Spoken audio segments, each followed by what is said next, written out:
4, 3, 2, 1. You're listening to Racing World, brought to you by Perspective Group.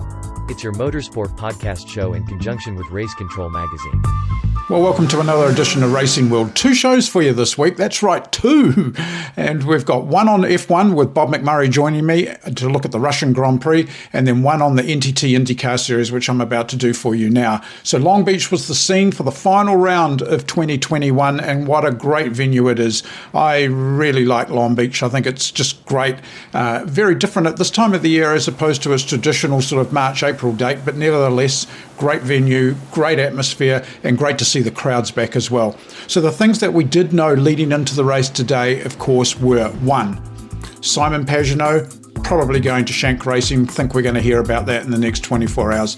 Jack Harvey, probably going to Rahal. Sure, we'll hear about that in the next 24 hours. Third seat at Rahal, who knows? Sato, probably not staying. Not sure where he's going. Likely place to be Dale Coyne Racing. It'll be what it'll be. Rinus VeeKay signed today with Ed Carpenter Racing for another year, full year with Ed, so that's road and oval courses. Sebastian Bourdais saying that he'll be a part-time driver for Foyts in 2022, full-time program with Ganassi in the INSMA GTP program, driving the Cadillac, but only part-time with Foyt. Don't know what rounds they are, if any, but he's keen to get back and help Foyt as much as he can. The drivers that we do know that still don't really have rides, other than the ones we've just mentioned, come down to Ed Jones, James Hinchcliffe, Max Chilton, Charlie Kimball, Connor Daly, Ryan Hunter-Ray, Marcus Ericsson. There's a little bit of question over him, but I don't think there will be. I think Chip will keep him in line. So there's a lot of drivers that have still got deals to sort. Let's just assume Pagenaud moves on from the Penske team. What happens to that fourth car? There's just been no talk about that at all. Will the captain only field 3 cars, or will there be 4? Who's to know? But I'm sure that we're going to find out in the coming days. And Racing World and Race Control, the magazine, will keep you up to date during the off season, because it's quite a way to February now until this whole IndyCar season kicks off again. But let's get to the race straight away. Long Beach, the venue. Long Beach, Southern California. A bit of a gloomy day today by comparison to the other days that we'd had. Typical for this time of year. Marine layer in, fall season. Alex Palou, the man destined to potentially win this championship with crew chief Ricky Davis. Pato Award with Zach Brown, who decided to be there rather than in Russia, where Lando Norris nearly took his first win for McLaren. And Joesf Newgarden, the man doing everything possible to stay in this championship hunt.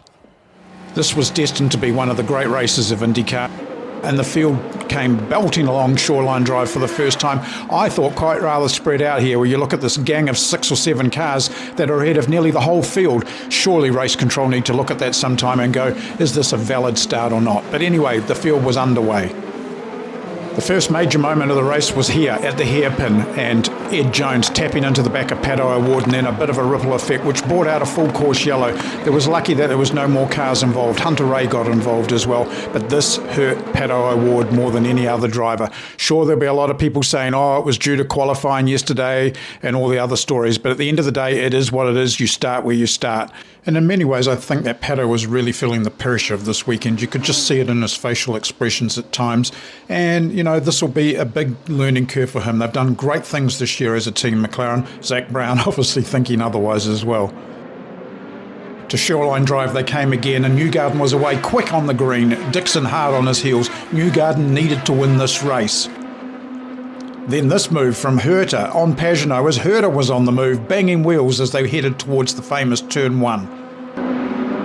Then trouble for Award, drive shaft failure. As a result of that accident with Ed Jones, this putting Pato Award out of the championship, and now dropping as far as 3rd in the championship as well. A hard knock for Pato, but you've got to remember, this is a year where he's brought McLaren as a team to the top. They were fighting for a championship. They proved that they belong there in the top 3 teams, top 4 teams.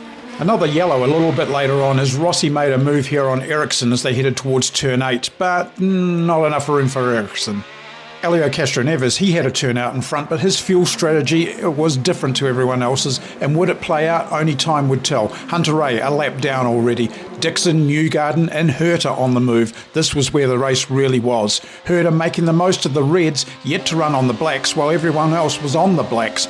So that last phase would be very, very important for Herta, but he was just owning this race. McLaughlin chasing for Rookie of the Year title. Big thing for McLaughlin. First year in IndyCar, superb performance from him. Grosjean out of the race, so this almost certainly giving McLaughlin that title, but he still had to finish as well.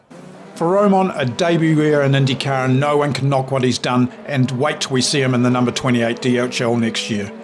Connor Daly and Oliver Askew played chicken with each other. The loser? Well, probably Askew in this one. Colton Herta owning the last section of the race, however, pulling away from Newgarden. Newgarden couldn't do anything to keep this championship, especially with Palou there in fourth. Palou had to finish 24th or worse to give that title to Newgarden, and that certainly wasn't going to happen, as Colton Herta took the checkered flag at Long Beach for 2021, and Alex Palou became the NTT IndyCar champion for 2021. For Palou, this season came with 3 wins, 8 podiums, 1 pole position. He's the first driver ever from the country of Spain to win the NTT IndyCar Series. He's the first driver under the age of 25 to win the championship since Scott Dixon in 2003. He joins the Chip Ganassi stable of IndyCar Series championships. Has 14 championships now for Ganassi, brought to him by drivers such as Vassar, Zanardi, Juan Pablo Montoya, Dixon Franchitti, and now Alex Palou. As always, I was able to join the post-race Zoom press conference courtesy of IndyCar. My first question was for Kiwi Scott McLaughlin. He becomes the first ever Penske driver to actually win the Rookie of the Year title. Yeah, I think you get one shot to win this, and you know, it's a proud moment regardless to win it. Although, you know, you sort of, my ultimate goal was potentially, you know, top 12, you know, top 10 in the championship. You always strive for more, but to win the Rookie of the Year, I'm not, you know, it'll sit with me for forever, and no one can ever take it away from me. So that's a proud moment. But today, we took a little bit of a punt, you know, just with the strategy at the start, you know, staying out. It would have worked out if there wasn't another quick yellow, and unfortunately there was, and we pitted obviously, and it put us back to sort of 22, 23, and then after that it was all just about trying to make the most of what we had, and we moved our way forward all the way to 11th. So, you know, overall I felt like, you know, towards the end of the season, since probably St. Louis, potentially before that, you know, I've felt like I've had a really good stranglehold on the car. I've come in leaps and bounds in terms of my confidence with the car, and, you know, it really sets me up well for 2022. I feel really excited. Qualifying's still my, you know, Achilles heel right now, just with the different compounds and stuff, and just getting used to that tyre-wise. But, you know, I'm happy. I think I've had a year that, you know, has had its ups and downs. I've underperformed, I've overperformed, I've had a podium, I've been close to, you know, having some semi-good results at Indy 500, and competed in my first Indy 500, and I've really enjoyed it. And, you know, I'm very proud of this year, because, you know, it could have gone one or two ways. It's been a big challenge for me and my wife to come back across here and basically order a couch, and took 4 weeks to get a couch, and then you're sitting on beanbags for a while, but then you're testing and doing a lot of different things. But, you know, there's been a lot of things on the off and on the track, and just really proud to get through it, and with some success on the end of it. Congratulations from everyone down here in New Zealand and Australia, and I'm sure you know what it means, and your mum and dad down in Cambridge that would have been watching the race today as well. It's a great way to have breakfast on a Monday morning, I can tell you. Yeah. Question I've got for you is sort of a double-edged one, really. Out of all of these tracks, they were all new this year. Is there one that really stood out as a track that you felt comfortable at and enjoyed? And then just how's life been in the US by comparison to living down this way? To be honest, I really enjoyed Laguna Seca. I think Laguna Seca, I felt really comfortable there and felt like we had a really good car. Out of all the street tracks, I feel like this one's probably my favourite. And out of the ovals, obviously Indianapolis was probably my favourite, obviously, just for obvious reasons. But in terms of living in America, it's just a whole lot bigger. You know, New Zealand's just, you know, it's a beautiful place, but you know, the amount of people and things you can do here, and I think, no disrespect to the Americans, but I feel like they take it for granted what they have here. It's such an amazing country. and I feel privileged to live here. I feel privileged to have the opportunity to potentially go for a green card and permanent residency, and I also feel privileged to have a passport in New Zealand to go home whenever I want. So, miss my home terribly. Miss mum and dad. They haven't seen me in the IndyCar in the flesh yet. It's been on the box, watching on TV. But they're my biggest fans, and I can't wait for them to be at the Indy 500 next year. Well, congratulations, Scott, and can't wait to see you at the Indy 500 in May next year. It's already circled on the calendar. Then during the press conference, there was this very unique moment where Joesf Newgarden delivered something quite special to Scott McLaughlin. Thank you. Excuse me. Sanitized. Yeah. Alcohol does kill germs after all. Scott. Appreciate it. Thank you. Thanks. Continuing with the press conference, next up was Joesf Newgarden. And the question to Joesf was just how would he sum up the day? It was a pretty good day overall. I think Scott and me were pretty balanced. He was stronger at the beginning of the stint. I was, maybe a touch better at the end. But the yellow is really just an inopportune yellow for us. I think it was probably timed pretty well for Colton, but either way, he was fast. He made use of it. He was just on the right tire, right time, and I think once he got the lead, even with us getting the yellow to close it back up at the end, he kind of just had position on us when we weren't fuel saving anymore, and was just able to just hold position basically. So yeah, I think a pretty good day overall, but disappointed to not convert the pole to a win. Just coming up short in this race and coming up short in the championship is definitely disappointing, but I think for us overall, we got to be proud of our fight, be proud of the effort that we put in all year with our partners in Hitachi and Team Chevy, and we'll come back next year. A lot of great competitors. Congrats to Alex too. He did an amazing job all year in the championship, so he should be very proud with his group. And we'll just congratulate them and come back next year and try and do one better again. All right, we'll continue with David Turner from Racing World in New Zealand, who I'm sure has a question for Scott. Oh, I could have asked it to Joesf, but I am going to ask it to Scott, so thanks, Kate. Dixie, you've been in this situation with Chip many, many times yourself. You were the youngest winner for Chip in a championship prior to today, with Alex now taking the title. But can you explain to me what it really means to people like Ricky Davis and then everyone back at Woodland Drive? Because we tend to forget about all those people that are back there, but what's it really mean to them? Yeah, it's definitely, again, I think even throughout the season, but even the off season, seeing, Ricky's, I've worked with Ricky, I think I won my championship when I was 23. I don't know on that stat, but, I think, Ricky was my crew chief. So, it's pretty cool that he's in, that situation. But again, it's just that whole team morale, is fantastic and so fun to see. And I don't know, for me, that's been kind of the biggest thing this year is just, walking in the truck and seeing all groups, really excited to be there, really happy, in which most years they are, but I think this year has been a standout with, getting a lot of wins across the board for a lot of the teams and, obviously seeing Jimmy's progression as well. But, it's huge for Ricky, man. He's a hell of a nice guy, a hard worker, and obviously a very, very good at being a champion. Well, thanks very much, Scott, from everyone down in New Zealand. Well done on your season, and hopefully travel will allow us to see you again next year. Yeah, I hope to get home one day when they open it up. Chip, the question I've got for you is that Alex had a pretty big accident during qualifying or during the setup days to the Indy 500 this year. How much of a knockback was that for him, bearing in mind at that stage, he wasn't necessarily a title contender? It's interesting. That's a good question. When you hit the wall at 215 or whatever, 220, you hit the wall at Indy. You're not surprised when a guy goes out the next day and goes about 210. After running 220 or whatever, 225 or whatever. That can slow you down a little bit. And I was really surprised that it didn't affect him much. Right. We were all quite taken aback that he was.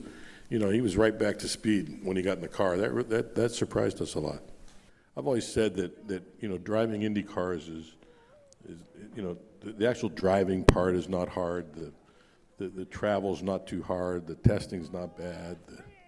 The sponsorship work around our team's not hard. But for some reason, when you put it all together, it's hard.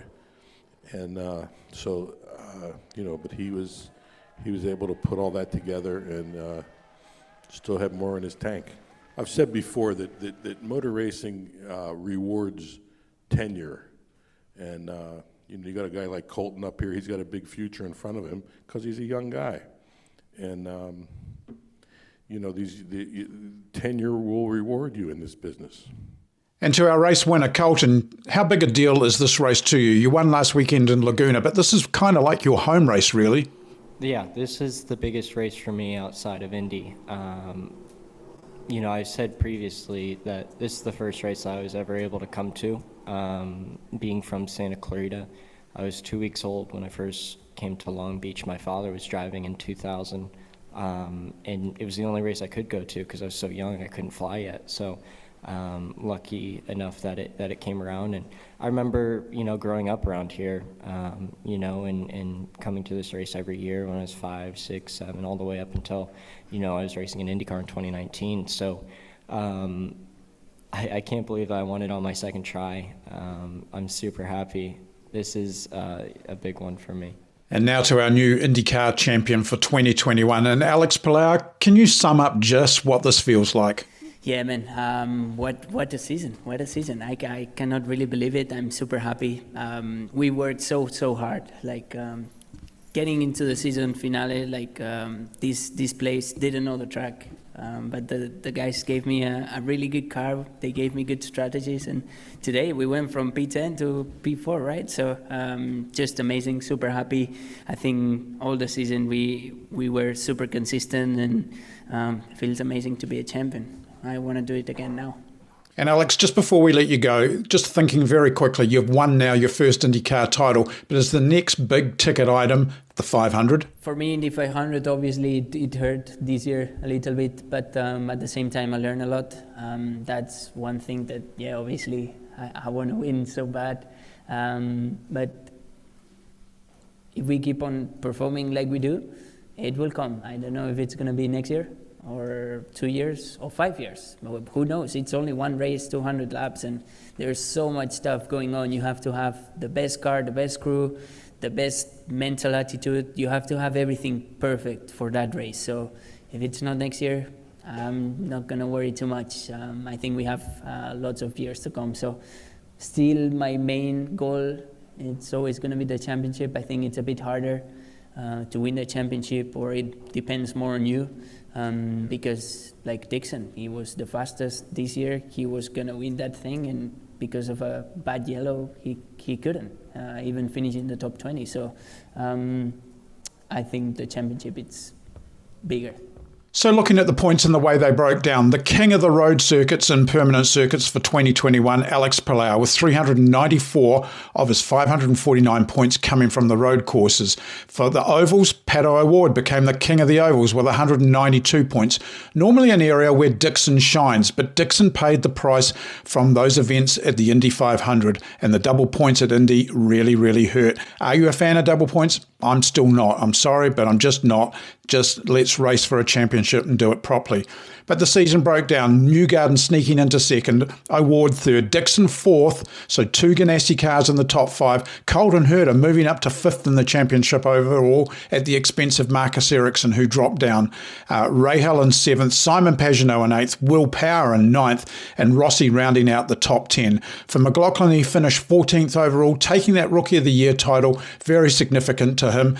Big year ahead for McLaughlin next year. He will be expected to perform, and from all accounts, he has every single desire to perform. So that wraps up things with the NTT IndyCar series. There's a load more news which I'll bring to you next week, because I'm sure there's going to be a lot of developments during the week. And as I mentioned at the beginning of the show, we have a Formula One show this week as well about the Russian Grand Prix and all the events that happen there. So I'll be joining Bob, so look out for that one. That'll be online at the same time this one's online. So you've got the choice, IndyCar or F1 or both. Whatever you like, share, subscribe, comment to us. We enjoy these comments, and I do everything I possibly can to reply to you.